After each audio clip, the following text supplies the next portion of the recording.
Hi! ఈరోజు మనం త్రికోణమితి నిష్పత్తుల గురించి తెలుసుకున్నాం. త్రికోణమితి అంటే కష్టమేమి కాదు, సులువుగానే ఉంటుంది. ఇప్పుడు మనం కొన్ని వీడియోలని వరుసలో చూద్దాము. అవి త్రికోణమితి సర్వ సమీకరణాలకు సంబంధించినవి. మనం ఇప్పుడు మనకు తెలిసిన త్రికోణమితి నిష్పత్తులు వాటి గురించి గుర్తు చేసుకుందాం. ఇప్పుడు మనం సొకటోవా గురించి మాట్లాడుకుందాం. మనం మాట్లాడే విషయం యూనిట్ సర్కిల్ నిర్వచనమునకు సంబంధించింది. కానీ ఈ వీడియోలో మనం చూస్తుంది ఏమిటంటే యూనిట్ సర్కిల్ నిర్వచనంలో సొకటోవా ఏ విధముగా ఉపయోగపడుతుంది అని. మనము కూడా సొకటోవా గురించి మాట్లాడుకుందామా? ఎందుకంటే ఇది అర్థం చేసుకోవడానికి సులువుగా ఉంటుంది. మనకు సైన్ ఆఫ్ తీటా అంటే ఎదుటి భుజము బై కర్ణము అని తెలుసు, అవునా? మనకు కాస్ ఆఫ్ తీటా అంటే ఆసన్న భుజము బై కర్ణము అని తెలుసు, అవునా? అలాగే టాంజెంట్ ఆఫ్ తీటా అంటే ఎదుటి భుజము బై ఆసన్న భుజము అని తెలుసు, అవునా? మనం ఇవి ముందే తెలుసుకున్నాము కదా. వీటన్నిటినీ ఒక లంబకోణ త్రిభుజములో భుజములకు కోణములకు మధ్య సంబంధం చూపిద్దాము.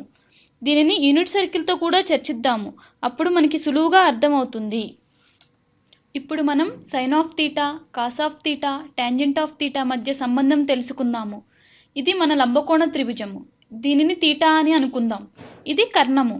ఈ భుజము తీటాకి ఎదురుగా ఉంది కావున ఇది ఎదుటి భుజము. ఈ భుజము తీటాకి పక్కన ఉంది కావున ఇది ఆసన్న భుజము. మనకి ఎదుటి భుజము, ఆసన్న భుజము, కర్ణము మధ్య సంబంధం తెలుసు కదా. అలానే పైథాగరస్ సిద్ధాంతం ఏం తెలుపుతుంది?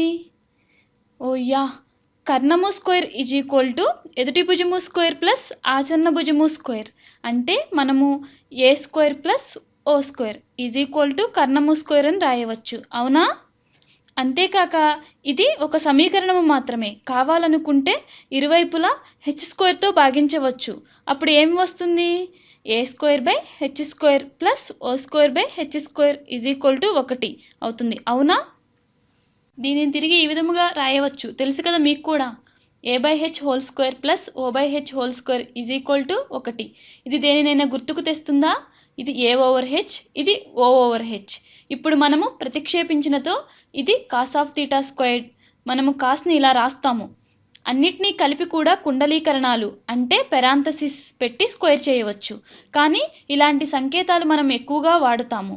ప్లస్ ఎదుటి భుజము బై ఆసన్న భుజము స్క్వేర్ చేస్తే సైన్ ఆఫ్ తీటా స్క్వేర్. ఇది 1తో సమానము. ఇది మన మొదటి సమీకరణము.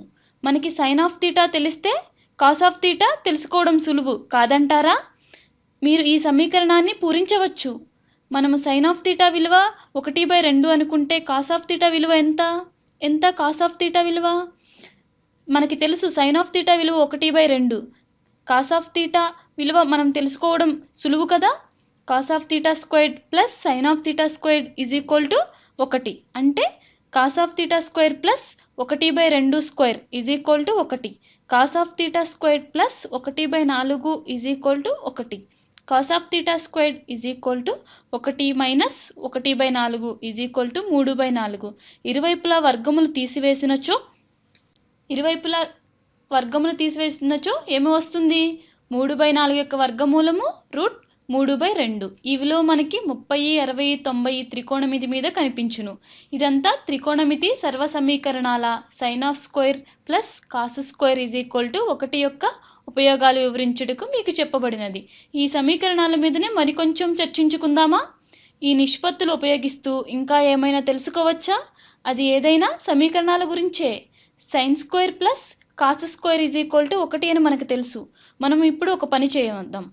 ఈ సమీకరణాన్ని ఇరువైపులా కాస్ స్క్వేర్తో భాగిద్దాం. తర్వాత దీన్ని ఫలితం చూద్దాం. మనము కాస్ స్క్వేర్ తీటా అన్నాము. అయితే సమీకరణంలో అన్ని పదాలను దీంతో భాగించవచ్చునా? అవునా?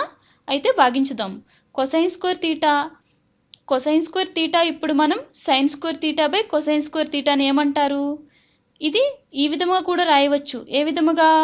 Sign of theta by cosine of theta square plus 1 by cosine of theta square, అవునా?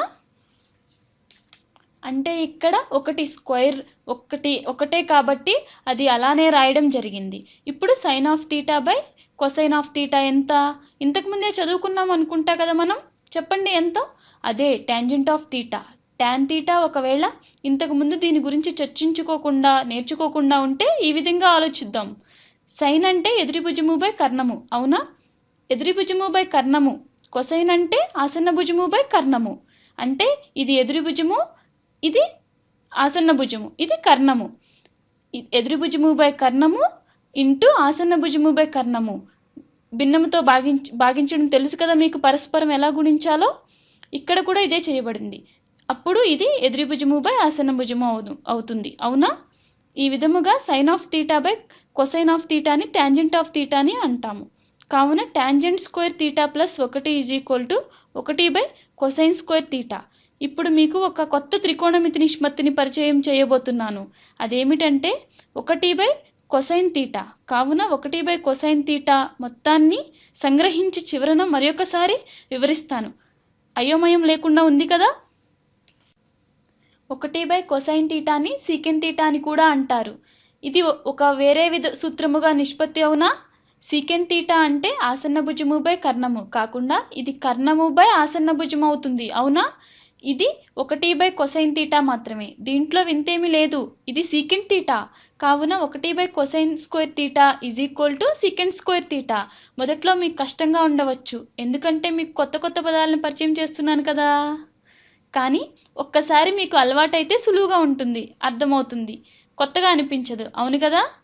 మనము కాస్ స్క్వేర్ థీటా అన్నామా అయితే సమీకరణంలోని అన్ని పదాలని దీనితో విభజించాలి. కొసైన్ స్క్వేర్ థీటా అన్నామా అంటే దానితోనే కొసైన్ స్క్వేర్తోనే భాగించబడును. Cosine square theta cosine square theta.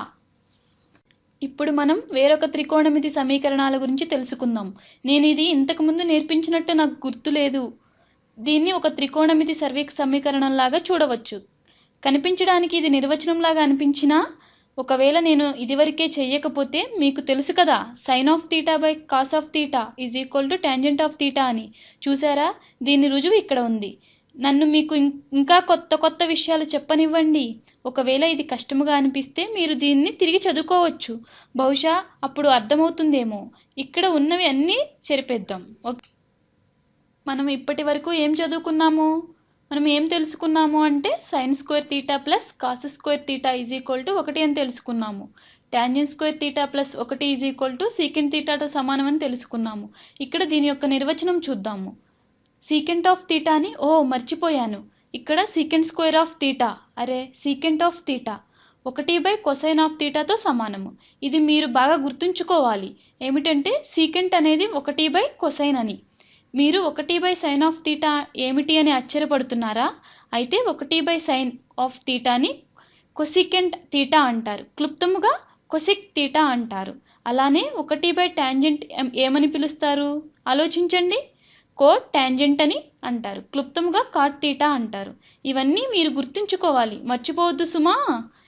నన్ను ఆశ్చర్యపడేలా చేసే విషయం ఏమిటంటే 1 బై కొసైన్ = సీకెంట్, కానీ 1 బై సైన్ = కొసీకెంట్. అంటే రెండు వ్యతిరేకులుగా అనిపిస్తున్నాయి. అవునా?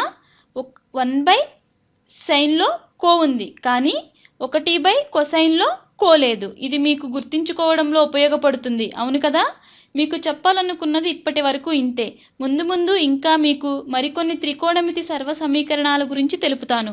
సరేనా?